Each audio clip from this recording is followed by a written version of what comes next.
In order to create a positive classroom environment conducive to student well-being, I have to be aware of the 5 main popular theories that are actually applied in Australian classrooms today. As a new graduate, it's particularly important for me to have a solid foundation and understanding of these theories and select one that I think would best fit with my personal evolving philosophy on teaching and learning. The 5 main theories belong to 3 different schools of thought. They are the behavioural theories which explain student misbehaviour through observable causes and consequences. They are Skinner's applied behavioural analysis and Cantor's assertive discipline model. These models use external rewards and punishments to manage behaviour. The cognitive behavioural theories take on a collaborative approach to classroom management and focus on bettering students' behaviour through enabling students to become metacognitively aware about their own behaviour, but it does also borrow from the behavioural school of teaching through punishments and rewards. Psychoeducational theories, based on Adler's individual psychology, assert that student misbehaviour is a result of them attempting to meet their own needs within the classroom environment and educate teachers on how to recognise these.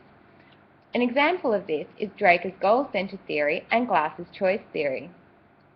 I have a solid understanding of French and Raven's 6 forms of powers, which explains the kind of power that one person can have over another. They are legitimate, coercive, reward, referent, expert, and a 6th one that he added, informational. Ray Lewis has done research to explore the best kinds of powers that teachers can use to modify student behaviour within the classroom, and he found that referent and informational power are the most effective. Motivation is a key factor that plays into this. If someone does something because they want to avoid a negative outcome, such as a punishment, they are driven by an external factor. Internalised motivation is what is required to really modify behaviour. An example of this is when a student doesn't want to be late to a class in order to not to disappoint the teacher that they like. If he was late to class and was doing so to avoid a punishment, that is external motivation. I know that this is true for myself when I was at school. In our Year 12 maths class, our teacher often yelled and punished us. There was very little praise or warmth, and he was not respected, and as a consequence of this, there were a lot of behavioural issues within his class. In choosing the classroom management model that I think best fits with my evolving personal philosophy on teaching and learning, I was able to eliminate 4 of the theories. I know myself well enough to be able to envisage what would most suit my desired teacher persona in the classroom. The first theories that I eliminated were the behavioural theories. They relied too heavy on rewards and punishments and promoted teachers' use of legitimate and coercive power. The applied behaviour analysis by Alberto and Troutman uses direct instruction rather than a constructive approach to learning. I know that when I learn best by doing and not by being told. And I think this was popular many years ago when they used to take the old mug and jug approach, filling the empty minds of students. Students take responsibility, we know now, when they really understand what is required of them and not just when they're told what's required of them. Cantor's assertive discipline model draws upon a teacher's legitimate power over their students. It's the "it's right because I told you so" approach. I have found this rarely works in the classroom, and certainly not for myself, and teachers that use this are generally not liked by students who rarely feel valued or respected within these classroom environments. Now, cognitive behavioural therapy I think is quite interesting. I definitely see the value in it as an approach to therapy, particularly personal one-on-one therapy. It uses, though, also external motivations of rewards and punishments, again, to motivate student behaviour. So whilst I like the internalised understanding of trying to get students to think about why they're misbehaving, and it definitely does require a lot of maturity from the students to be able to get on board with it, I don't think it equips me well enough to take a whole class approach. Research has also shown that this approach works best when applied to a whole school rather than a teacher's individual classroom. So I don't know if that would best equip me to manage my class. William Glass's choice theory is a very popular approach, and this is grounded in Adler's psychoeducational theory. that all behaviour is an attempt to satisfy present and future needs.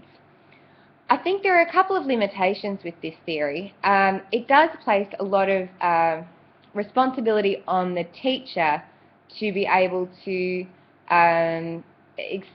control the environment of the classroom.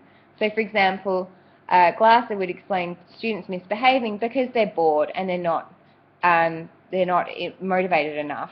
I can see the logic in that, but in Glasser's choice theory, the choice is on the student to be able to find a way in which they would choose to properly behave the next time. In this situation, the teacher is under the model of influence, whereby they are guiding or leading the students to be able to make better behavioural decisions for themselves. This tends to be thought of as a long-term solution to classroom management, and I think has its place, particularly, but as adults undergo sudden changes, I don't know if there's enough guidance for the teacher to be able to take this approach. The theory that fits best with my classroom management approach and my idea of what a good teacher does is Draker's goal-centered theory. I think the democratic foundations of this really prepare students for their future to be democratic participants within our wider society. I like the fact that it uses both referent and informational power really well, as the discourse is framed around logical consequences rather than rewards and punishments. That is a real-world approach. The entire thing, unlike the behavioural analysis, is collaborative, so students are able to decide as a group what best logical consequences would be applied in certain situations.